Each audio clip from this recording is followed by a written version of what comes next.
اب یہ بھائیوں بڑی اہم ترین گفتگو ہے، خصوصاً آج کل کے دور کے اعتبار سے ایک کریٹیکل ڈسکشن ہے جو میں کرنا چاہ رہا ہوں یہاں پر، بڑی اہم ڈسکشن ہے۔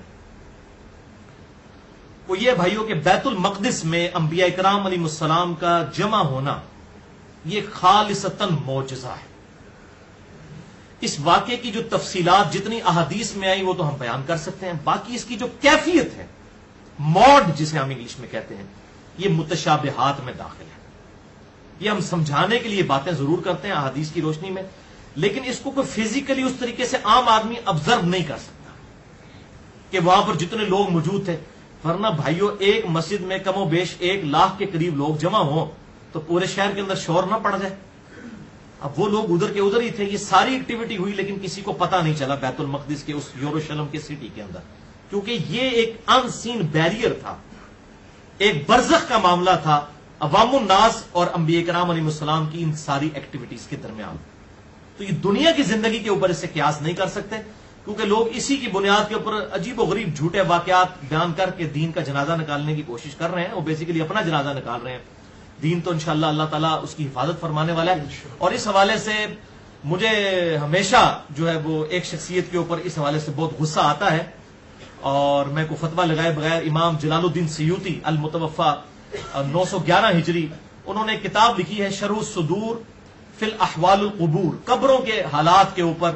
اس میں انہوں نے عجیب و غریب قسم کے دو مالائی قصہ کہانی لکھے ہیں کہ نبی صلی اللہ علیہ وسلم اپنی وفات کے بعد نعوذ باللہ اتنی بڑی گستاخی کہ وہ قبر سے نکل کر صحابہ کرام سمیت فلاں بزرگ کے جنازے میں 500 سال بعد پہنچے، 400 سال بعد پہنچے، اس قسم کے۔ اور مجھے پھر دکھ اس لیے ہوتا ہے کہ ان کو بریلوی بھی رحمہ اللہ کہتے ہیں، دیوبندی بھی رحمہ اللہ کہتے ہیں، اہل حدیث بھی رحمہ اللہ، اور امام سیوطی کہتے ہیں۔ خدا کے لیے احمد بریلوی صاحب کے اوپر جن باتوں پر گرفت کی ہوئی ہے اس سے بڑی باتیں امام سیوطی نے اپنی کتابوں کے اندر لکھی ہیں۔ شرح الصدور ایک کتاب جو ہے وہ اس کے اندر اتنے گستاخانہ اور شرکیہ واقعات ہیں، وہ باقی سارے شرکیہ عقائد کے اوپر بھاری ہے۔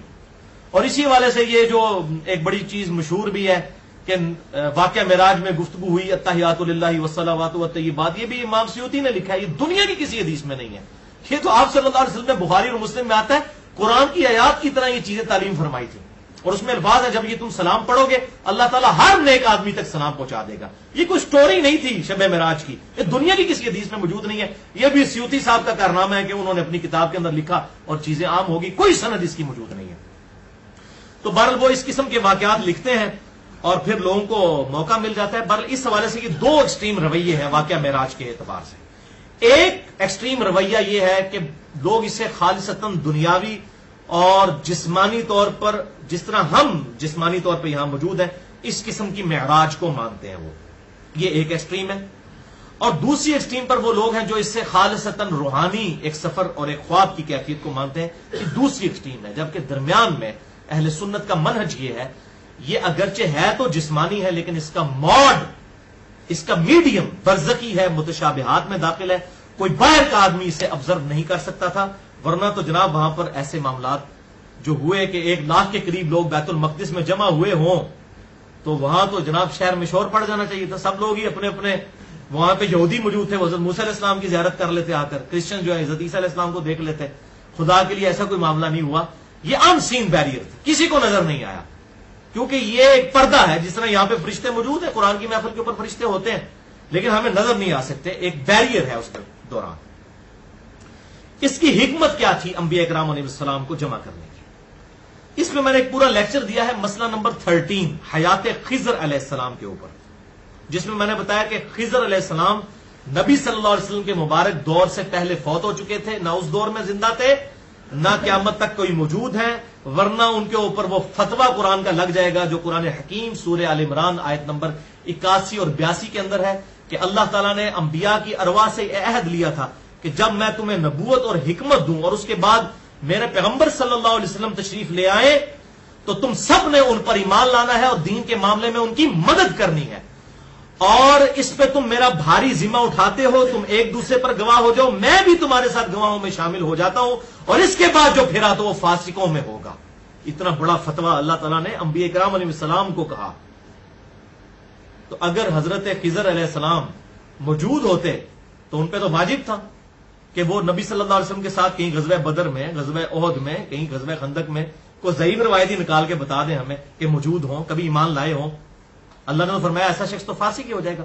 اس کانٹیکسٹ میں نے مسئلہ نمبر 13 بڑی انٹلیکچوئل گفتگو ریکارڈ کروائی تھی. تو یہ تھی حکمت کہ یہ ایسا وقت تو کوئی نہیں آیا کہ تمام انبیاء کرام کی زندگی میں آپ صلی اللہ علیہ وسلم تشریف لائے ہوں اور ان کی مدد کی ہو، ان پر ایمان لائے ہوں. اس کو اللہ تعالیٰ نے پھر یہ ایک معجزے کی شکل میں کیا کہ تمام انبیاء کرام علیہ السلام کو بیت المقدس میں جمع کیا اور نبی صلی اللہ علیہ وسلم کو ان کا امام بنایا تاکہ اس چیز کی پریکٹیکل اپلیکیشن ہو جائے. سورہ آل عمران آیت نمبر 81 اور 82 کی یہ ہے حکمت جو میں نے الحمدللہ کہیں پر پڑھی نہیں ہے، لیکن کتاب و سنت کے دلائل کی روشنی میں جو مجھے سمجھ آتی ہے اس حوالے سے الحمدللہ یہ پریکٹیکلی اللہ تعالیٰ نے آپ صلی اللہ علیہ وسلم کی نبوت کو تمام انبیاء کرام علیہ السلام سے منوایا اور امامت کے لیے آگے کیا. اسی لیے ہم آپ صلی اللہ علیہ وسلم کو امام الانبیاء کہتے ہیں. اب مجھے ایک بہت بڑے عالم وہ پیر بھی ہیں، انہوں نے فون کیا، مجھے کہتے ہیں جی آپ تو ہر چیز حدیث سے بیان کرتے ہیں، آپ صلی اللہ علیہ وسلم کا ٹائٹل امام الانبیاء جو لکھا ہوتا ہے آپ نے پمفلٹوں میں، یہ کہاں سے ثابت ہے؟ تو وہ یہ سمجھے کہ شاید ان کے امام کا امام اعظم ثابت نہیں ہے اپنے بزرگوں کا، تو یہ بھی ثابت نہیں ہوگا. میں نے کہا آپ حدیث سے شرف نہیں رکھتے، تو میں نے ان کو صحیح مسلم 430 نمبر حدیث بتائی کہ آپ صلی اللہ علیہ وسلم نے انبیاء کی امامت کی ہے، لیکن دل بے ایمان تھے اجتا ٹھیر. جب بے ایمانی پہ دل اتر آئے تو پھر بڑے لیم ایکسکیوزز انسان جو ہے وہ ڈیوائز کر لیتا ہے. کہتے ہیں جی یہ امامت تو ثابت ہوتی ہے، امام الانبیاء ہونا ثابت نہیں ہوتا. دیکھو یعنی مت ماری جائے. اس کے بعد مطلب بندے کو اپنے ایمان کی فکر کرنی چاہیے. اب تو بے شک 10 دفعہ میلاد منا، تیرا میلاد کس کام کا منانا کہ تو نبی صلی اللہ علیہ وسلم کو امام الانبیاء ماننے کے لیے تیار نہیں ہے.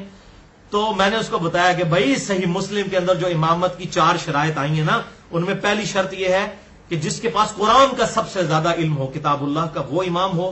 اگر کتاب اللہ میں برابر ہے پھر سنت کا علم، سنت میں بھی اگر برابر ہے تو پھر جس نے پہلے اللہ کی راہ پہ ہجرت کی ہو، اگر ہجرت میں بھی برابر ہے تو پھر جو عمر میں بڑا ہو وہ امامت کروائے. اب ان چاروں کیٹیگریز میں دیکھیں تو آپ صلی اللہ علیہ وسلم کہیں فٹ نہیں ہوتے ہیں. آپ صلی اللہ علیہ وسلم کی عمر مبارک تو سب سے کم تھی کیونکہ سب سے آخر میں آئے، سوائے اس کے کہ آپ صلی اللہ علیہ وسلم کو اللہ تعالیٰ نے جو علم اور مرتبہ دیا ہوا تھا، یعنی پہلا جو کوالیفیکیشن ٹیسٹ ہے نا، اسی میں کوئی آپ صلی اللہ علیہ وسلم کے ہم پلہ نہیں تھا، اسی لیے آپ کو امام بنایا گیا. بل اس میں جو ایگزیجریشن کرنا شروع کر دیتے ہیں جی جب نبی صلی اللہ علیہ وسلم سجدے میں گئے تو حضور صلی اللہ علیہ وسلم کے پاؤں تھے اور ابراہیم کا سر تھا، آپ کے پاؤں تھے تو عیسیٰ کا سر تھا. اس قسم کی جو اینالوجیز بناتے ہیں نا پھر، اور وہ نبی صلی اللہ علیہ وسلم کے قدموں میں انہوں نے سر نہیں رکھا تھا، وہ اللہ کے سامنے رکھا ہوا تھا. تو اس قسم کی جو اینالوجیز بناتے ہیں خدا کے لیے ڈر جائیں. بخاری اور مسلم کی متفق علیہ حدیث ہے، آپ صلی اللہ علیہ وسلم نے فرمایا مجھے یونس پہ بھی فضیلت مت دو، اس قسم کی فضیلت. ویسے تو قرآن میں ہے تلک الرسل فضلنا بعضهم علی بعض، اللہ نے بعض رسولوں کو بعض رسولوں پر فضیلت دی. ابھی آپ آگے دیکھیں گے کہ سب سے زیادہ جس کی فضیلت ہے وہ 7ویں آسمان پہ آپ صلی اللہ علیہ وسلم کو ملے ہیں، وہ سیدنا ابراہیم علیہ السلام. فضیلت دی ہے اللہ تعالیٰ نے، لیکن اس کی بنیاد پر کسی کو کرٹیسائز کرنا اور یہ کہنا کس کو دیکھا، یہ موسیٰ سے پوچھے کوئی، آنکھ والوں کی ہمت پہ لاکھوں سلام.